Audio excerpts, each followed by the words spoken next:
வணக்கம். சற்று முன் கிடைக்கப்பெற்ற மிக முக்கியமான செய்தி ஒன்று வெளியாகி உள்ளது.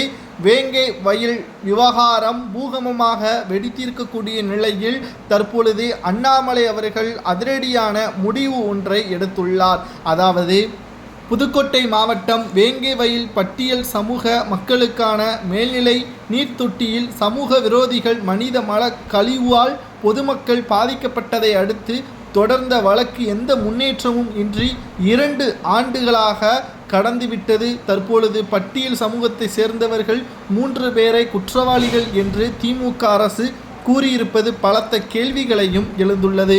இது ஒரு பக்கம் இருந்தாலும் நாம் தமிழக அரசிடம் ஒரு கேள்வியை கேட்கலாம். 2 ஆண்டுகள் இந்த பிரச்சனை நடந்து கொண்டிருக்கிறது. ஆனால் மணிப்பூருக்கு குரலை கொடுத்த திமுகவினர்கள், பிற மாநிலங்களுக்கு குரல்களை கொடுத்த திமுகவினர்கள் ஏன் வேங்கை வயல் பிரச்சனைக்கு அங்கு யாரும் செல்லவில்லை? முதல்வர் தான் செல்ல வேண்டும் என்று நாங்கள் அழுத்தம் கொடுக்கவில்லை. ஆனால் எம்எல்ஏவாக இருக்கட்டும், அமைச்சர்களாக இருக்கட்டும், துணை முதல்வராக இருக்கக்கூடிய உதயநிதியாக இருக்கட்டும், ஏன் யாருமே அங்கு செல்லவில்லை என்ற கேள்வியே தான் இங்கு முன்வைக்கப்படுகிறது.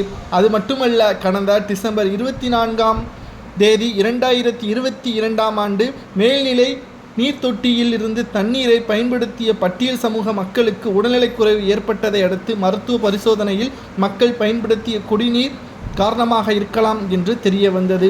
இந்த நிலையில்தான் வேங்கை வயல் கிராமத்து இளைஞர்கள் சிலர் மேல்நிலை நீர்த்தொட்டியில் ஏறி பார்த்த பொழுது தண்ணீரிலும் துர்நாற்றம் வீசுவதையும் கண்டறிந்தனர். மேலும் மேல்நிலை நீர்த்தொட்டியில் உள்ள கழிவுகள் மிதப்பதையும் கண்டறிந்தனர்.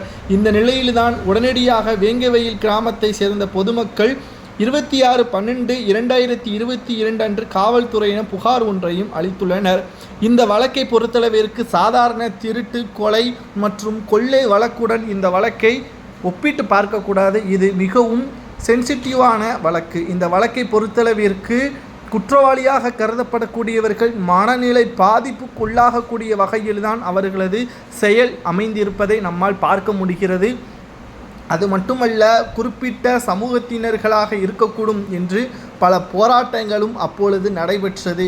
ஆனால் கடைசியில் அதே சமூகத்தை சேர்ந்தவர்கள்தான் இதை செய்திருக்கிறார்கள் என்று 2 ஆண்டுகளுக்கு பிறகு எந்த ஒரு ஆதாரத்தை வைத்து இவர்கள் கைது செய்கிறார்கள் என்று பார்க்குமேயானால், அந்த தொட்டியின் மீது ஏறி நின்று போட்டோ எடுத்ததன் மூலமாக கைதை உறுதி செய்திருப்பதாக காவல்துறையினர் கூறுகிறார்கள்.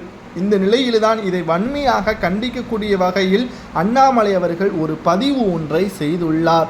இந்த நிலையில் வேங்கை வயல் மக்களுக்காக தமிழக பாஜக நடத்தும் சட்டம் போராட்டம் வேங்கை வயல் வழக்கை சிபிஐ விசாரணைக்கு பரிந்துரைக்க வேண்டும் என்றும் அவர் தெரிவித்திருப்பது சரியா தவறா என்பதை கூறுங்கள்.